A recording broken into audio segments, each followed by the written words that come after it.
got a good opener. You got a good opener? Yeah.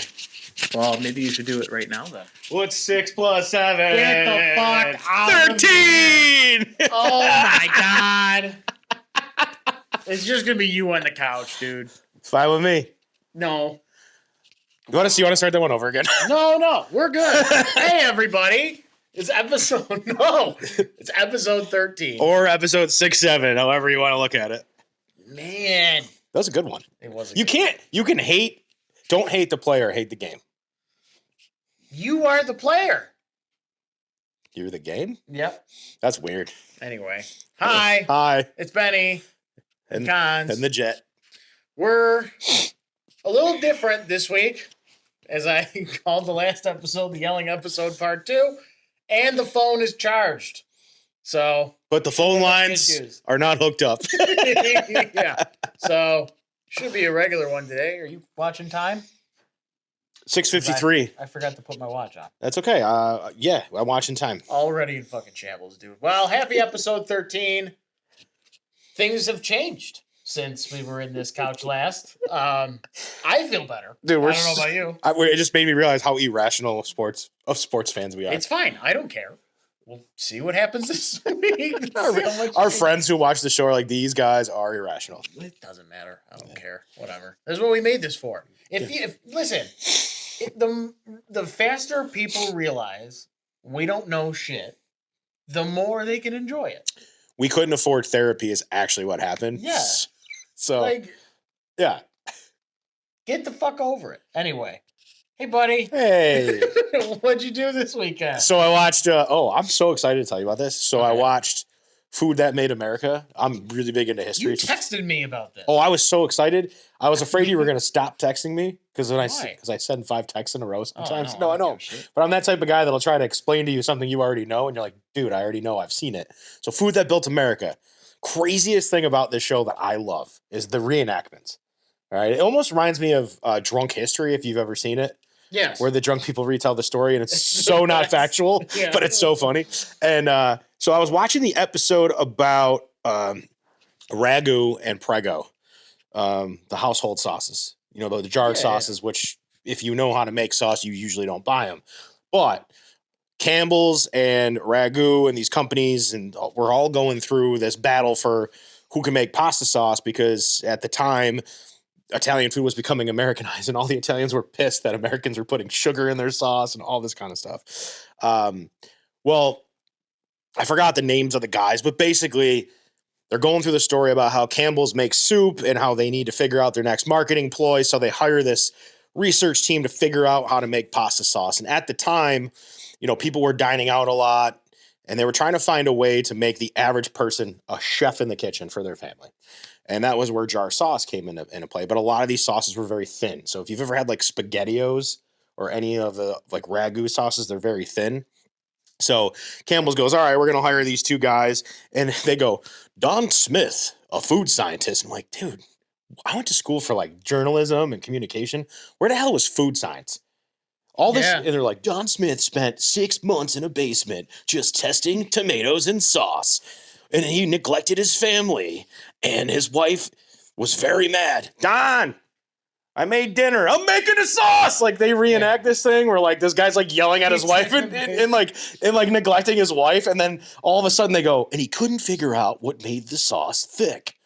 What if I had sugar? And he had sugar and he's like, I got $1 million idea. So Don takes it to the board. Campbell's comes up with Campbell's pasta sauce. They go, that name sucks. We're going to call it Prego because it means like something in Italian. Pregnant. No.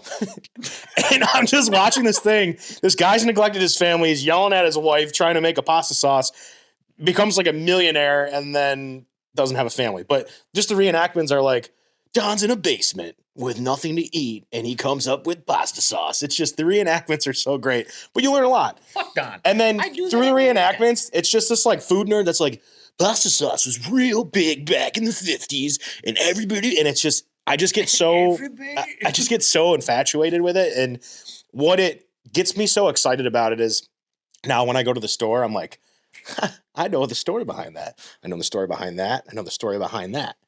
I also watched one today before I got here. It was on fruit roll-ups and fruit snacks. Mm-hmm. There was a Syrian gentleman, Lou, forgot his name, Amarillo.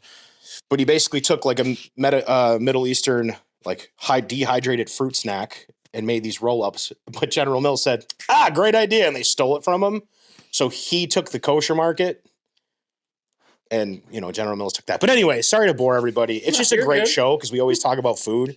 But now I'm like going to go home and binge watch another 15 episodes of it because I need to know everything about food. You're going to know where it all comes from. Yeah, but it's all like factory made stuff. It's not the stuff that you go eat. Like I knew duck wings dipped in peanut butter and jelly or whatever the heck you eat on the weekend. Dude, I got to brush up on my Italian. I knew what prego was. Prego is like, isn't it either like you're welcome or something like that? It's something like I can't. I'm such a bad Italian. Fuck Prego. Man, I wish Dolce could help us with this. Actually, Dolce's not even Italian, but it's fine. God damn it! I was just in Italy and I fucking it's gonna come to me. Isn't it like tradition or something? Isn't it like tradition? It's something. It's a rebuttal. Yeah, but it's like somebody says like, "Oh, thank you," and I'm pretty sure. And it's either I don't know if I'm mixing up a presto or prego. I don't know if either one means you're welcome or something like that. God damn it. It's just funny because I'm thinking of my grandpa coming home from the printing shop with just like paint stained clothes and going, I made pasta for the family. Like, prego. Like, I don't know. You're thinking like presto. No, it's prego. Like presto. Prego. I know. But I think you're thinking of the word. Anyways, enough of my bullshit about food that built America. Speaking of things that rebuild the economies in America, Ben, what did you eat this weekend? Thanks, Nick. Dun, dun, dun, dun, dun, dun, dun. Is it meat? Is it beef? Is it chicken? Is it steak? Is it pasta? Is it rice? Here we go. You could have kept fucking going. I am high on caffeine. It's okay. Yeah. I've been up since 4 in the morning. So nothing too crazy this weekend. Uh-oh. I've actually been trying to eat better, so I've been cooking a lot myself. Me too. I'm going to do sauce Saturday. So I will definitely report. Sauce Saturday. I'm going to make sauce. Are you going to eat it Sunday? Probably. Okay, because if you eat it on Saturday, we got a problem. No, yeah. I'm going to let it do its thing. So we'll probably talk about that next episode. But I want to bring some kudos to a drink I had. Oh, here we go. Dude. Are you like... Well, we're on the same wavelength. When the holidays happen, are you like a basic bitch when it comes to drinks? Hell yeah. Okay. My wife's got me on espresso martinis more than I've ever been on. Dude, so... I made a cannoli martini last weekend. You just... Martini. Yeah, No. I'll share the recipe with you later in the episode. But yes, go ahead. So as you know, as I mentioned on my Facebook, I didn't watch the game Sunday. I had to catch up afterward. I went to go see Wicked with my mom. It's a funny story. She got these tickets fucking 6 months ago. Yep. And then as the time comes up, she was like, "Oh, you ready for Wicked?" I go, "What day?" She's like, "The 16th." I'm like, "When?" She's like, "At 1?" I'm like, "I guess I'm going to see Wicked during the Tampa game after I had an aneurysm last week," which it was nice. It was a nice stress-free Sunday. And for those that have been to Shays, you can't just flip your phone open and watch the game because it's so dark in there. No, they stab you, actually. Yeah, they do, actually. So it was a great show. And then afterward, we went to... There's not a lot of restaurants downtown, unfortunately. You have to go a little bit of ways for, like, the good stuff. You thank God for that brewery there, because... Yeah. So we went to Tapo. Ooh, some nice, easy Americanized Italian food. It's pretty good stuff. I got a drink there that was, like, super holiday-y. And have you ever drank holiday? Yeah. Sorry, I had to. You said holiday. I did. Holiday. Sorry. You ever have a grasshopper or anything? Yes. Dude. My friend's wife used to make them when she used to come up to visit us from Geneseo. So this one had a little bit of, they did a little dabbling with it. I believe there was a little bit of mezcal and like Fernet in there. Ooh, so a little smoky, little... Dude, like the creamiest, mintiest. I felt like I was eating... a grasshopper? No, you know what it was? I felt like I was eating a fucking pint of Haagen-Dazs mint chip. which is like the goat of mint chip ice cream. What if I told you I've never had Haagen-Dazs mint chip? buddy? It's the best. Because every time I go to New York City to find a Haagen-Dazs, I end up just going to a Pinkberry. Is there a Haagen-Dazs? There's dude, there's like Baskin Robbins and Haagen-Dazs is like, or unless they're like closing down now. But I haven't been in New York City in years. my sister-in-law and brother-in-law live in Brooklyn, so we try to go. We've gone the last couple of years. That's my first Knicks game. We stayed in Brooklyn and then we took the train in. Anyways, to your point, it was fucking delicious. The good thing about those drinks that I like is that sometimes like I want to eat, but I don't want to overeat. Yeah. I do overeat a lot. But anyways, low blow. There it is. Yeah, dude. Punching yourself. The Conzi way. Yeah. Jesus. Joe Conzi sits in his basement, eats a whole bag of Cheetos. Dinner's ready. I'm eating Cheetos. No, just kidding. Fucking Don, dude. Yeah, Don Smith. Yeah. No, I like it because sometimes drinking those makes you eat a little less, essentially. And those are the nights that I like to share with my wife or friends and say, hey, if I get this, do you want to get this? And we'll share, kind of sort of thing. Nice. I'm really into that now. So when it comes to sweets, all of them. All of them? I slap the Christmas tree packs like in my hands like a thing of Marlboros, Reds. They're like a pack. They're my Christmas killers, my cowboy killers, dude. Like let me tell you something. You don't get a body this shitty not eating sweets, and that's my wife's biggest problem. She's like, why don't you just eat a full meal? I crush zebra cakes, oatmeal cream pies, cosmic brownies, but my favorite things are cannolis.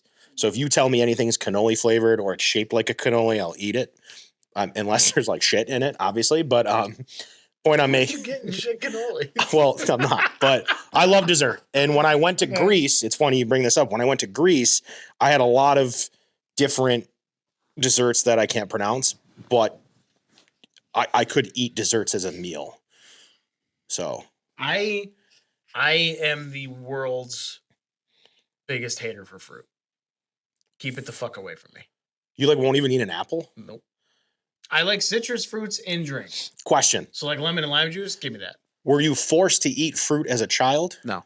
Okay. Did you have grandparents that used to sit on the porch with the knife and they used to do it, but nobody ever used to force it to me. So I used to think my grandfathers were so badass because they would just whip out a pocket knife and just start carving cantaloupe and melon on the front porch. Yeah. So that's why I like fruit. And when I'm bored, sometimes I'll just.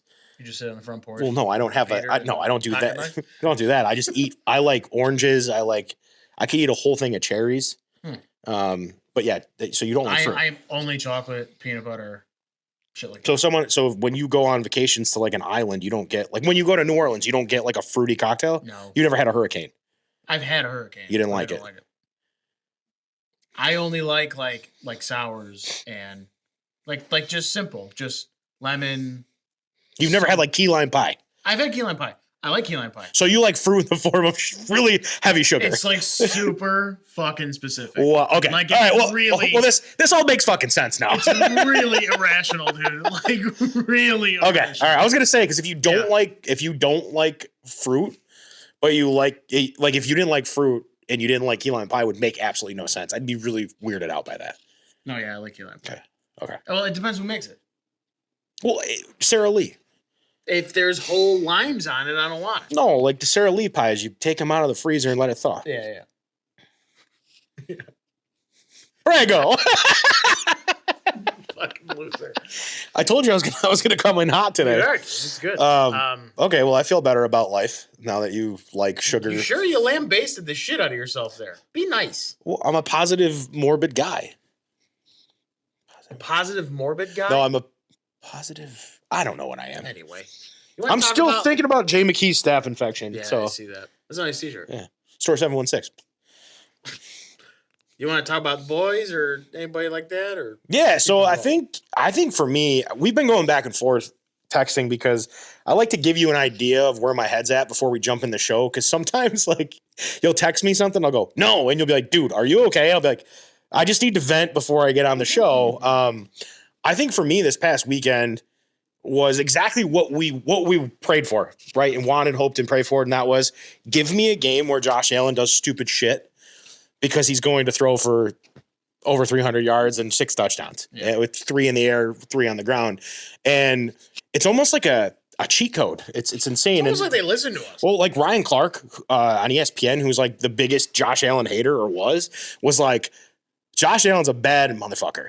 And he, after that, I think he said something along the lines of like, sometimes you have to do that shit to get it out of your system and play. And I think for me, that's what I needed to see. I needed to see that Josh Allen come out where it's a roller coaster ride. And I talked about it on our earlier episodes that they literally need let him play like Brett Favre used to play. And that's some games you're going to have 37 yards and eight interceptions, but some games you're going to have ones like you had. And I think that that's what makes him an MVP candidate every single time. And Patriot fans, I have a few friends that are Patriot fans. They were like, well, you know, Drake May. I'm like, no one's taking anything away from Drake May. I think he's having an incredible season. But Drake May is a completely different style quarterback than Josh Allen. He's finesse. He's got a great deep ball. Josh Allen's the guy at the birthday party when you're 8 years old that can't be touched, can't be taken down, might throw a couple picks, but he's going to run straight through your face. And he did that whole psychotic laugh when he scored his sixth touchdown, and it was like insane. So happy to have him back. Hope he continues this. And they freaking did you end up catching up and watch it? They threw James Cook wide open. They threw Ty Johnson wide open, and Tyrell fucking Shavers. Yeah. Unreal. So same thing. Yeah. It was exactly what the doctor ordered. I needed them. You know, I've read Tyler Dunn's pieces and like stuff like that about the evolution of Josh and this team and what they've gone through and everything like that. And it reminded me very, very much of, and, you know, eyewitness accounts said this happened during this game, the last Tampa game, where during halftime, at the time it was, I believe it was Daboll, that just said, fuck it. Yeah. Open everything up. I'm done. Open everything up. Yep. Just play your game. I feel like that's how they started this game. Like, I really do.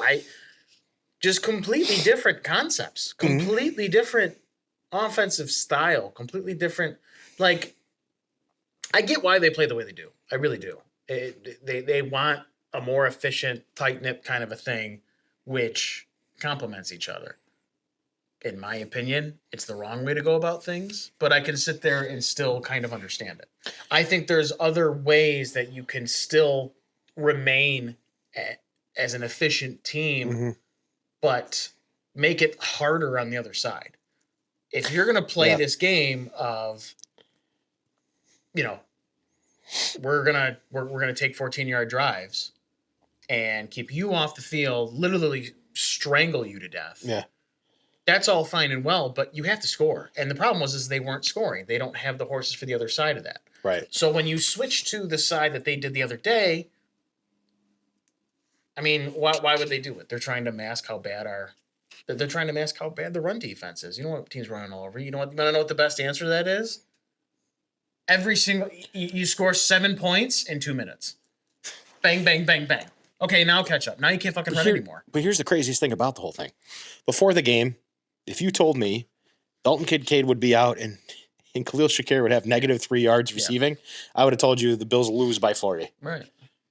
It's incredible. And the biggest part about it, and everyone is trying to figure out what the difference was. There's a lot of things we'll get into, but the one thing that I noticed that was different, that a lot of people are talking about, I was listening to BKL Makes Me Want to Shout, the Shout podcast, Matt Perino, Ryan Talbot.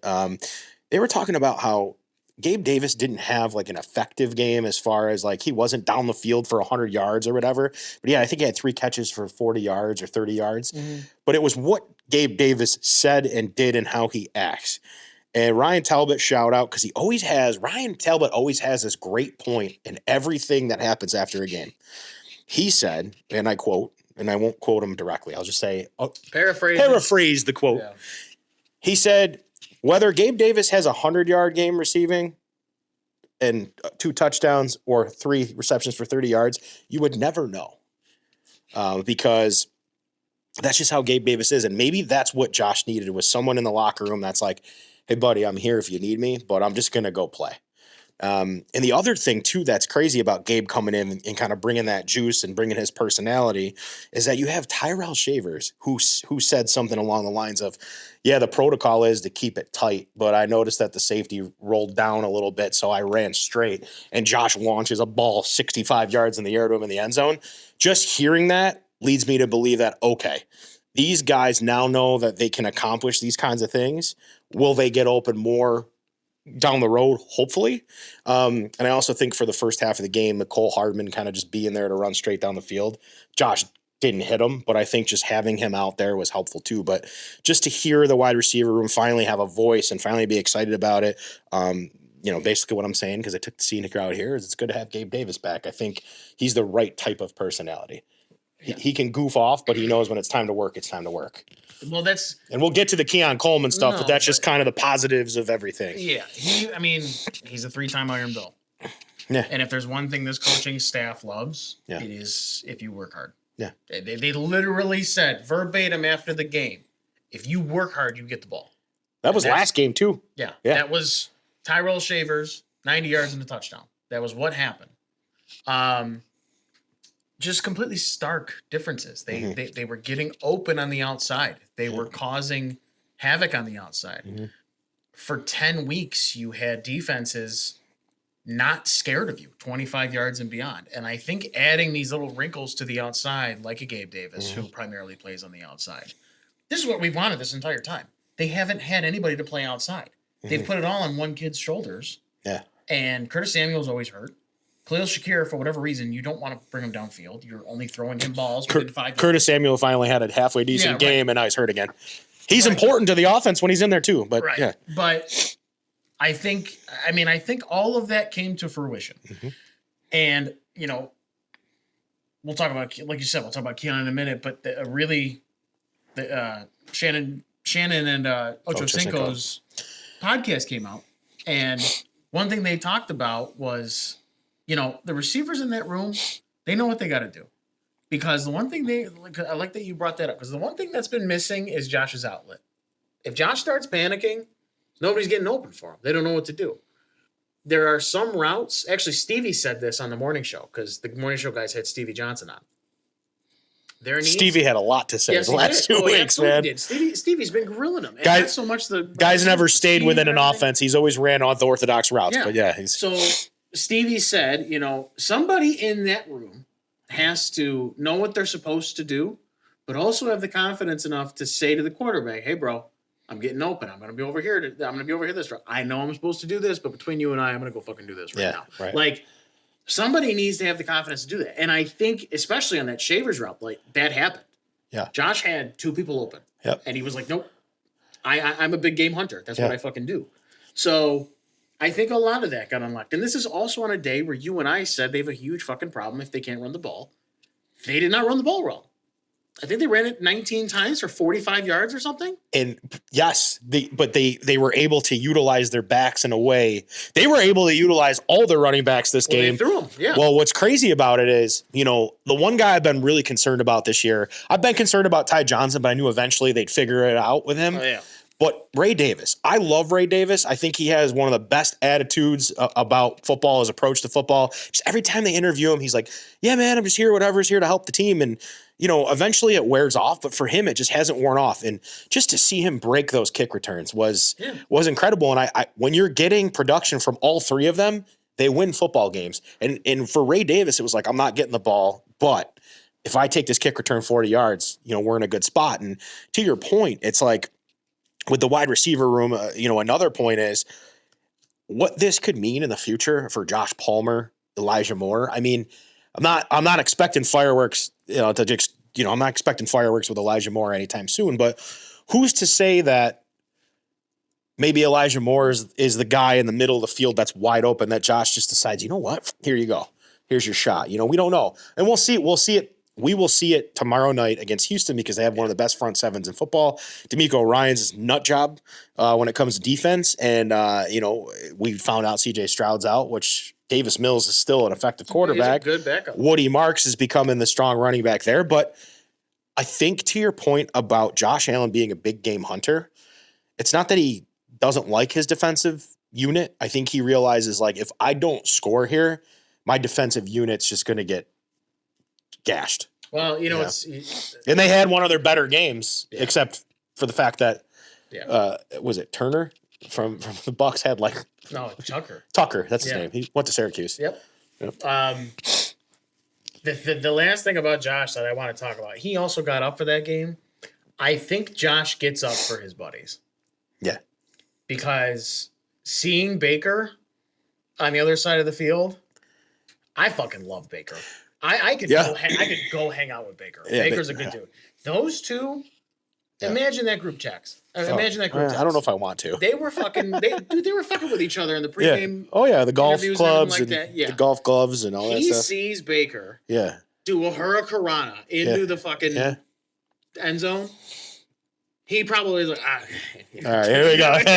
He goes, all right, flip the switch. Yeah, he's just straight up. He's just straight up breaking his smelling salts he brought out. Hey, coach, we're not running that play. Exactly. So I think that has a little bit to do with it too. I don't know. I think he's just a heady kid. But yeah, he looks good. It's not his greatest game by any means. It's a really impressive 6 touchdown game. But he also has he's weird right now. Josh? He's a little off. I got a guy who's even weirder than him right now. Who's that? Joey Bosa. I read something today that Joey Bosa's got like some of the most pressures in the NFL right now. He does, but he can't get Well, but like you essentially, that's what we needed. The problem is he doesn't have anyone else. Well, he's playing on one hand. The thing with as good as it is with Bosa right now, it's also kind of bad because he's really bad in the run game, and he gets lost in the sauce a lot. He falls for every single stunt, every single one, and that's something that I'm very surprised that a veteran does. He's not horrible. He's generating pressures. He's doing great. He's so fucking funny, dude. Every time he gets a microphone, I'm so happy to be here. Yeah, I'm so happy to be here. I can't even tell you how happy I am to be here. Well, it's just you see. I'm just there's a Josh, like you were getting to the point about Josh before I brought up Bosa, but it's just weird on both sides of the ball. You got a guy like that who's and then you have Josh, which you were going to say was he's in a weird headspace. Essentially, it seems like he's a little different. Yeah. So 2 questions. Okay. What would you do? And what do you think the coaching staff is going to do with Keon Coleman? So, he's the one getting the shit kicked out of him the past week. I think I said, I don't know. I didn't say did I say? I said in the last podcast, it's a 2-way street, and I always kind of take the player side on it. But after seeing the interview and with that Perino had with him, and I think it was Perino that had an interview with him in the tunnel, and then seeing him on the field before the game, at some point you have to figure out that your time is now to correct it and fix it. And it's funny with the Keon Coleman thing, you sent me the clip of Shannon Sharpe and Ocho Cinco, and I watched it, but you sent it to me, and I really started to think about the both of them. Shannon Sharpe was a 7th round pick. Ocho Cinco was a 2nd round pick. And when you think about Shannon Sharpe and his brother Sterling Sharpe, very competitive. So Shannon Sharpe always had someone to look up to.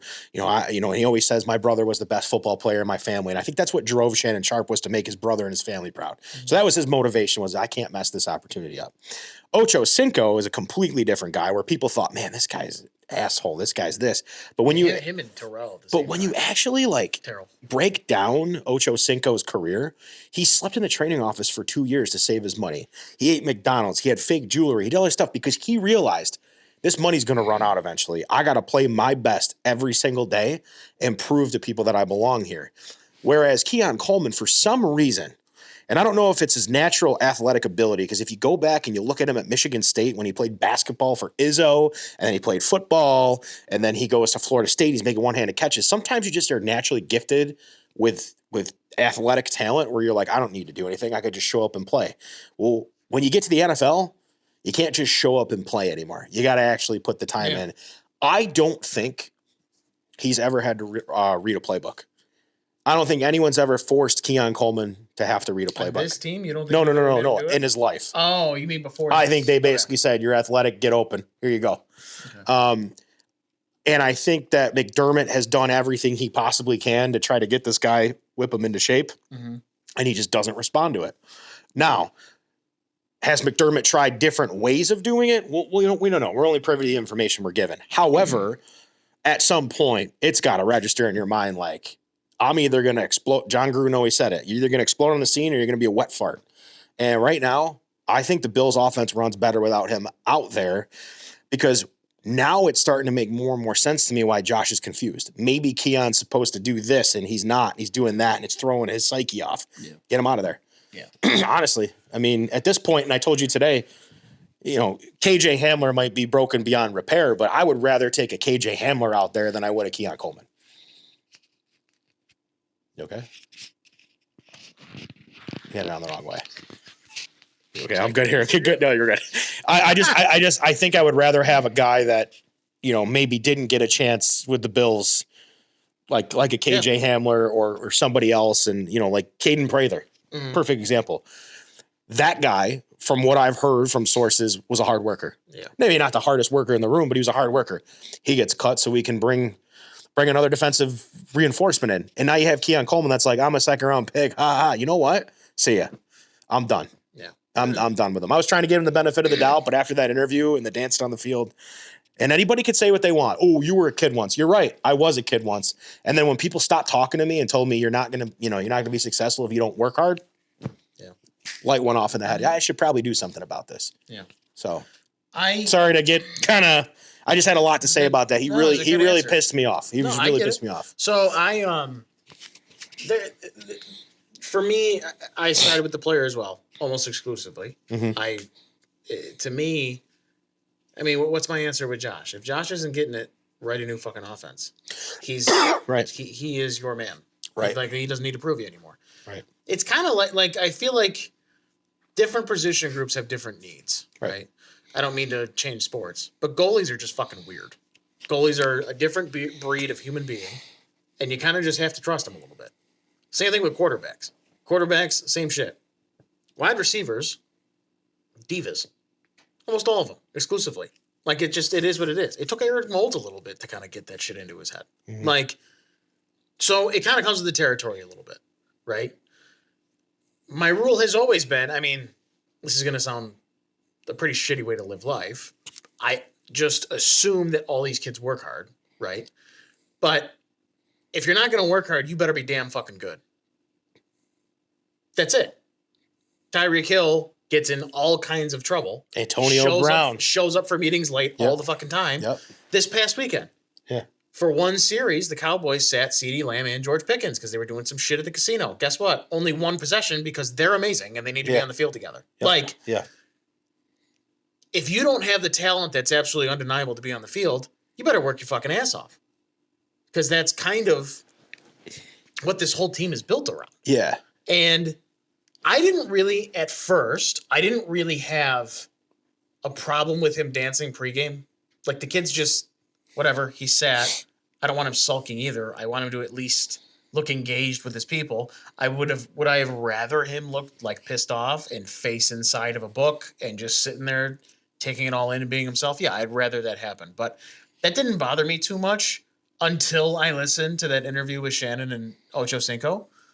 Two guys, one definitely was a diva, changed his fucking name to his number, being like, yeah, that ain't it. That ain't it. But look at the teams he was on. He had Carson Palmer, don't get me wrong. No. I'm saying he didn't like what Keon was. Oh, no, I know. And Shannon was like, you're not getting it, kid. Yeah. He's like, you'll find yourself off a fucking roster. Like, that's... And no one's going to want you. And no one's going to want you if you do that shit. I have a question for you. Yeah. Do you think that Bean was trying to trade him? And Keon might have found out from his agent or whoever's doing his business that, hey, man, not only are they trying to get you to work harder, but they also tried to trade you. I don't know. I don't know if that's the case, but sometimes that happens. He got disciplined before the trade line. I think that was only my question, but now that I asked it, now I'm like, maybe not. It could be a fair question. We don't know. But when your coach sits there at the podium and McDermott didn't say it, but you could just see it in his face. I was like, I've literally tried everything. Believe me on this one. Yeah. you could just tell. They were looked at us like, hey, like Sean, what do you think? He's like, I've tried, and he stopped and he changed his word. I think he was trying to say we've tried everything with Keon Coleman and it just doesn't register. Yeah. Well, and I mean, everybody on the team is showing their vote of support for him, but also telling him it's time to grow up. Yeah. Like it's just, I don't know. It's very weird. It's almost like they know, hey, the kid's got a lot of pressure on him right now, but he's not doing anything to help his cause. Through the fire and flames, baby. Yeah. Go for that shit. Like, so I don't know. What's his name? Jim Manos. Is it Jim Manos? Yeah, the one that's on the Ties podcast? Yes. Yeah. He said today, because he used to work with Sean Payton. Sean wouldn't have put up with that shit. He'd be cut already on a different team. The fact that he's been given this much grace is crazy. But that's one man's opinion. I don't know. I think, honestly, there are 5 better receivers on the roster right now. I just do. I think that he could still practice and never see another. As long as the offense is rolling, it's like they want guys that want to work hard. Because here's the thing: if these guys are working hard to get open and they're working hard in the run game, nothing's stopping them. Except for, but it's a trust thing too. Sure. Like if the next 3 months he starts working super hard and he sleeps at the place and everything like that, is he going to have to do double the time to get the trust back? Yeah. Because the trust is what's broken. If Josh Allen loses trust in you, I think he's done with you. But here's the thing that people need to understand. Okay. Nobody was ever asking. We just wanted it. We were always like, we need a number one. We do need a number one. There's no doubt about it.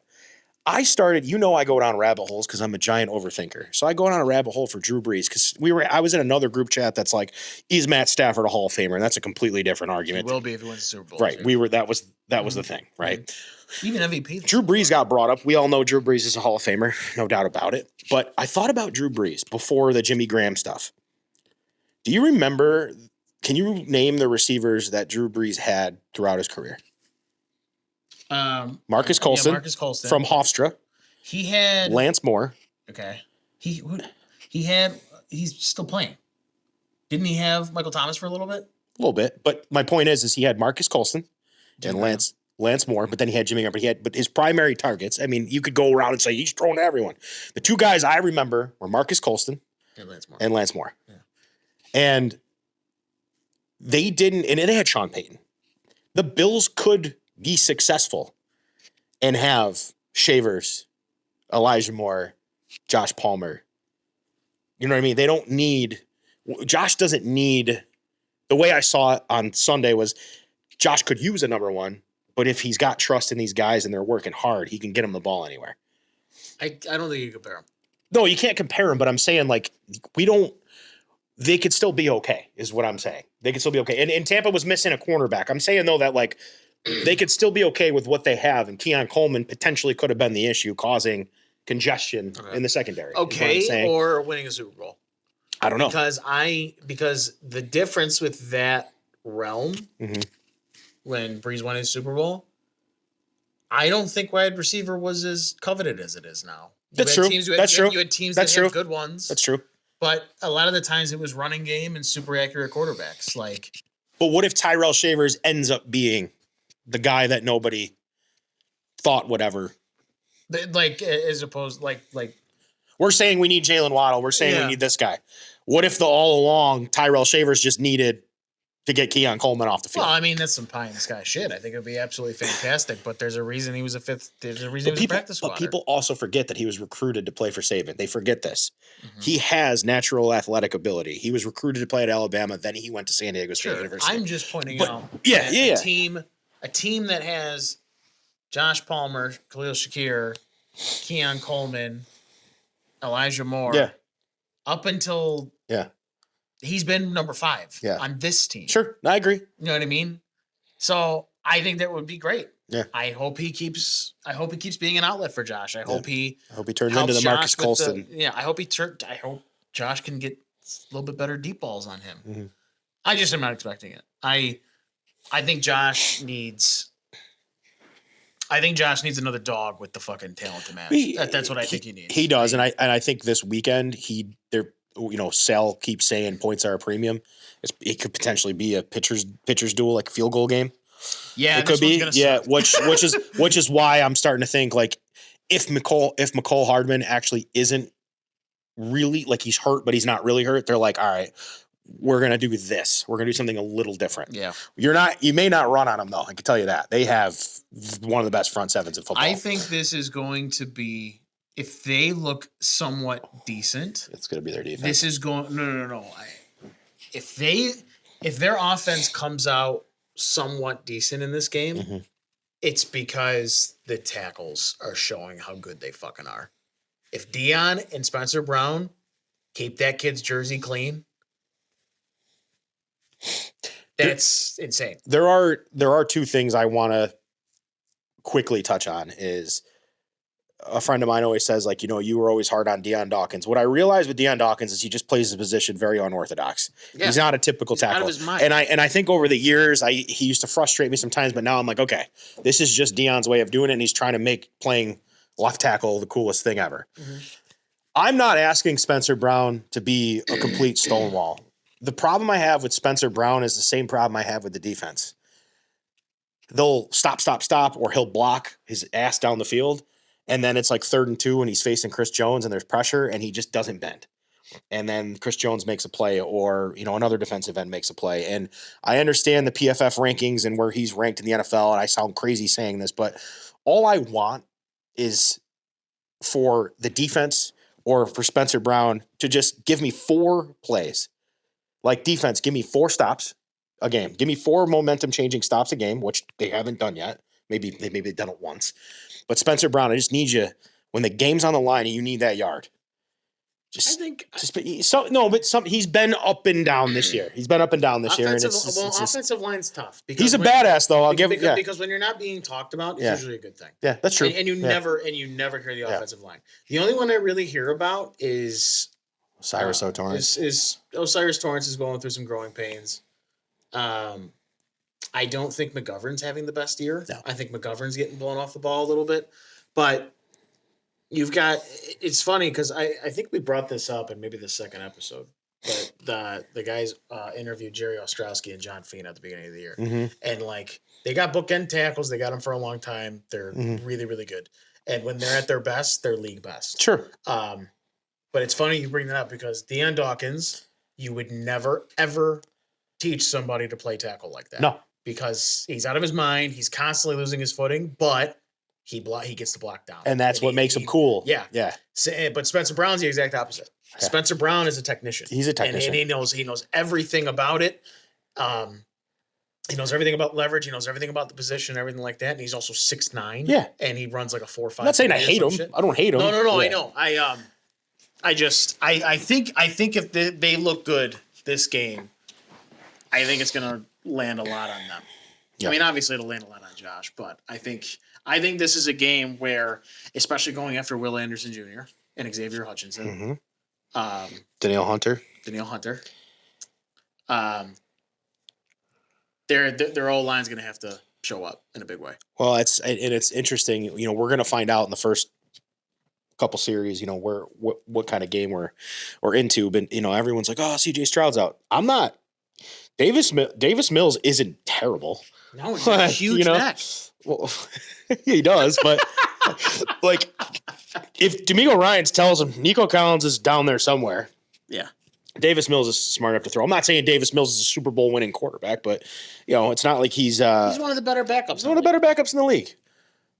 But he was running that offense for a little bit. He was. But yeah, no, I mean that's pretty much like the Bills in a nutshell for us. Is like every other week it's going to be something different. What I do like about this season, as opposed to other seasons, would I have liked to be in the driver's seat of the number 1 seed? Absolutely.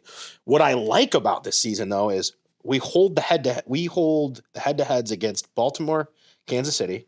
Mm-hmm. We have a chance to control our own destiny against the Patriots. Jay, we have a chance. We got to run the table essentially. I think you're going to call me crazy for this. I think they're going to beat the piss out of them. Really? I do think they're going to beat the piss out of them in New England. I really do. And it may not give them the division, but it's going to make New England think twice about where they think they are. I really do. Because I'm a firm believer, and I've always been a firm believer in, you don't want to play your best football early on in the season. You want to play your best football and start to gel just as the playoffs are starting. And it always seems every year the Bills are right too early gelling. And I'm hoping, and you always say hope's a bad strategy, but I'm hoping from what I see so far that as the last whistle blows on the regular season, we're sitting there going, they're gelling. They're gelling, and they're getting there. And I think Dr. Scholes. But I do think that you run into a buzzsaw of the Colts, the Patriots still. I think the Colts are still a team that, with Jonathan Taylor, are always in the mix.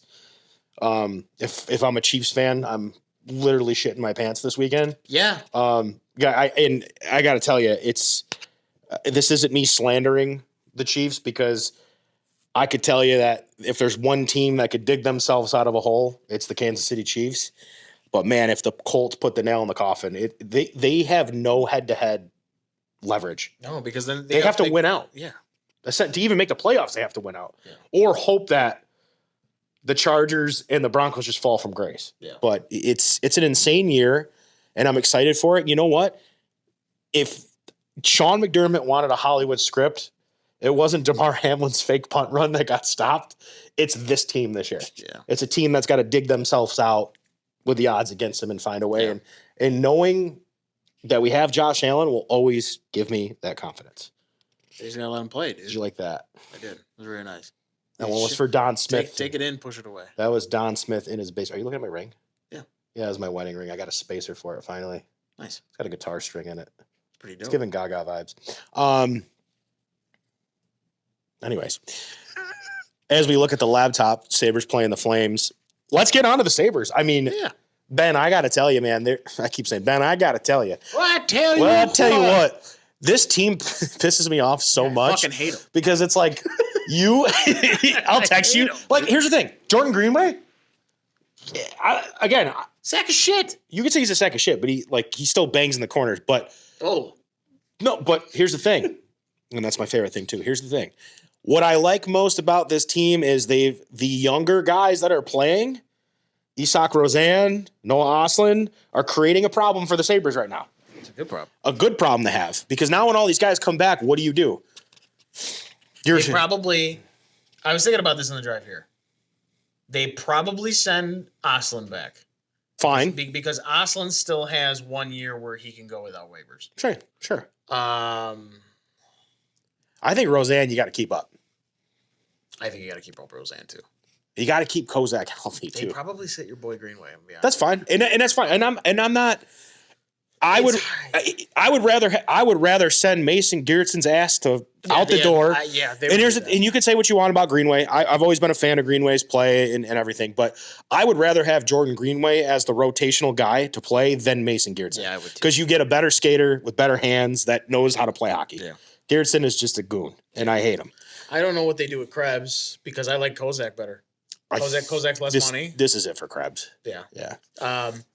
But no, when we made that last episode, they had lost what, 3 in a row? Yeah. 4 in a row? 5 in a row? Who fucking knows? Then Tage decided. Oh, and everybody got fucking dysentery.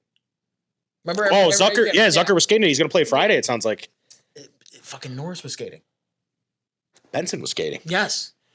Oh, baby, I'm ready to get hurt again. But what's his name? Kesselring's in a walking boot. It's going to be out weeks. They just can't. The chance that they're all healthy at one time this year is like 5%. It is what it is. I was very surprised to see Dahlin come back as quick as he did. He looks refreshed. He does. He looks better. Looks better. He's happy. And I think it inspired them to play that game yeah. When he came back. Because that's what you need. I think it's a really nice cherry on top that Matthias Samuelsson has been by far and away your best defenseman. What a shot. He's unreal, dude. Oh, my God. You told me last year, I said, get this guy off the team. Keep this guy on the team. I know. Well, we all look dumb for saying buy him out. I'll always eat my words. You know?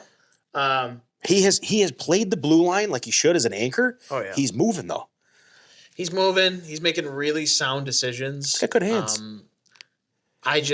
His advanced statistics are off the charts. Like he's like a top 10 defenseman in the league this year. just by how he's playing. Timmins was also a good pickup. Timmins is very good. Timmins has a couple of moments a game where you're like, the fuck you doing? But he's a bottom pair defenseman. That's what they brought him in. Better than Connor Clifton. Yes. It's a way bigger upgrade than Connor Clifton was. So you got Raz and you got Samuelson so far. They were finally putting Power and Kesselring together before Kesselring got hurt. Power was hurt a little bit too. I don't know why. Yeah. It took 18 games for them to do what they told us they were going to do all offseason, was put those two together. Yep. And for their short time together, they had a better goals expected average than any other combination on the team. So it was working. And then Kesselring gets hurt, which really sucks. Another thing I'm finding interesting too is as we're watching this game right now, Colton Ellis is in net. Yeah. He's been playing okay since that debacle in Utah. Utah. Been a showstopper, dude. But I've noticed that UPL's kind of he's in that mix still, but it's been primarily Lyon and Ellis. And Lindy is 100% riding the hot hand right now. Which is good. And I agree with it. I like the 3 goalies. Yeah. I hate it. I like it because now it gives you flexibility at the deadline. It does. Where, maybe you're talking about shipping a UPL out. I mean, he's got a contract, but a contract that maybe people don't want to pay, but I don't even think it's that bad. But my point is like having 3 goaltenders isn't the worst thing in the world that you could rotate. Yeah. I don't like it because you could essentially keep one more of these guys up. Yeah. And not have an issue. It's not the most ideal way to play because, like I said, goalies are sickos. And I mean, the reason you have 2 is because sometimes they need to go on long stretches to get hot and do whatever. And you can't really do that with 3 goaltenders. And yeah, maybe this is a new thing to try. Maybe it's, just play the ones that are hot and forget the ones that aren't. Like Lyon probably played too much, and that's why he's been sitting. A great attitude that guy's got. Yeah, coach, I'll play. Yeah. It's like, all right, dude. Well, this kid gets peppered with 40 shots and it's like, coach, I couldn't do it that night. Why'd you say you could go? This kid Ryan Ellis, though, man, he's Colton. Yeah, Colton Ellis. Guy's a Sabres fan. Fucking Christ. He could be something, man. I mean, I like his control. I like how fast he is in the crease. Yeah. He fights for his ice, and if there's one thing he does that not many goaltenders in this town have done for the past 14 years, when they need a big save, when they fuck up, he gets it. It's what's funny about Colton Ellis is when Colton Ellis got signed here, everyone's like, "Oh, well, you got Devin Levi down in Rochester. How's he feel about it?" And then the Amherst coach goes, "Hey, you can help the Amherst? Stop a puck." Yeah, and I'm like, "Bro." I was talking to somebody about that. So this is my question to you, because I know that when Devin Levi. We got him in that trade, the whole thing. We're all excited about Devin Levi, and he doesn't really, take off because he's young. You get a phone call from one of these teams that's trying to offload a veteran forward that's up prowess. It's got to be a guy that's going to change the complexion of your offense. Do you trade Devin Levi? 100%. Yeah, and that's how I feel right now. And I'm not getting cocky and saying we're good with our 3 goaltenders. But I think you're good enough now that you could make Devin Levi expendable. The one thing I think this team needs is a top 6 forward. Yeah, which I think you could get with a Devin Levi and it'll probably take Devin Levi and like a Kulik or a Roseanne and something else. Well, you have a guy in an expiring contract too. Yeah. Alex Tuck. Yeah, that might work. I'm not saying you might not get. They might have to be really good. But you might not get. What I'm saying is you might not get a top 6. Well, you get it. Yeah. But the good thing about the kids looking as good as they do is you could trade one of them. The one I would not touch is Oslin. I like Oslin. I think Oslin's going to be the best one out of the bunch. But you could trade one of them in a deal like that, and you would be instantly upgrading for somebody now. The thing with Colton Ellis is that it kind of brings Devin Levi to the forefront of time because they're really the same age. Yeah. And Colton Ellis has had just enough time to marinate. Yeah. He is the finished product. Yeah. He played in the I think he played in the ECL. What is it? ECHL? ECHL. East Coast Hockey League. He played in the East Coast Hockey League. And he played 100 fucking games down. So he's marinated. This is your baked bread. This is your sourdough. This is what You're waiting for Devin Levi to be. If you believe in this kid, your product is done. It makes Devin Levi expendable, especially because the comments from the Amherst coach makes me wonder about Levi. Yeah. Like, because Owen Power brought up a good point on the morning show. He used to be a goalie. There's two. Owen Parker. Fucking Christ, man. I don't know anybody. I was like, Owen Power was a Jesus goalie? Christ. As the Amherst coach, you make those comments, which, if you don't know, he got pulled for the second game in a row. And the coach literally got up and said, I don't care that your name's Devin Levi. You can get benched too. He said, part of your development is making saves for us. Yep. Like, so you do that for two reasons. The one reason, you're out of your fucking mind and you're stupid and you're probably going to ruin this kid for you and put a bad taste in his mouth. The second thing is maybe he's walking around He was a little billionaire strut. Yeah. A little, I'm fucking Devin Levi. I already got my entry level contract. I'm just here to bake. And the coach had to knock him down a peg. Damn it. Get the fuck out of here. Who scored? Calgary. I don't know. But yeah, well, just so you know, the sources close to the team have said that, that's just tough. That's tough. Yeah, You're way out you the other side. can't let that rebound. Whatever. People were saying that when he was with the Sabres, he was going around Buffalo like, oh, I'm Devin Levi. And it's like, all right, bro. Like, yeah. And then the Jedi shit, which was cool. I never minded that, but I don't like. Make a save. You're not on the fucking team, dude. Make a save. Like you know what I mean? I think that when you think of Devin Levi in the sense of a trade package, right?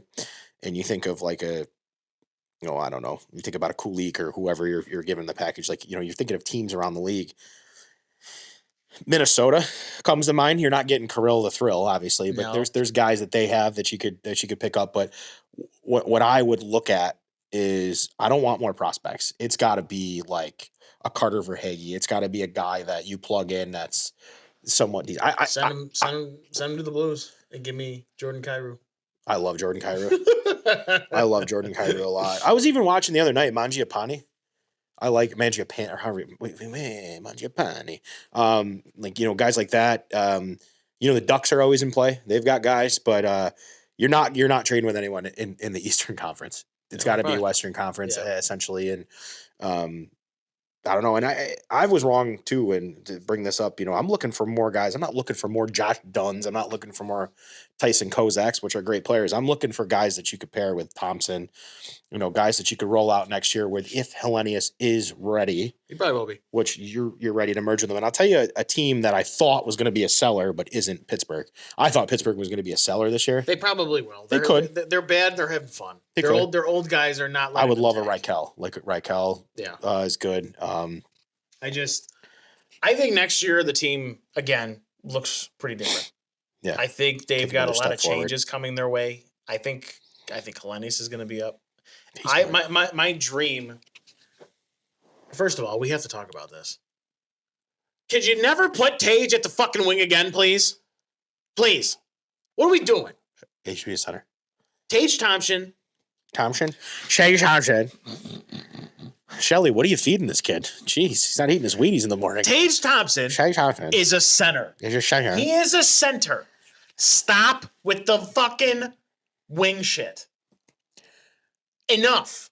I've seen enough.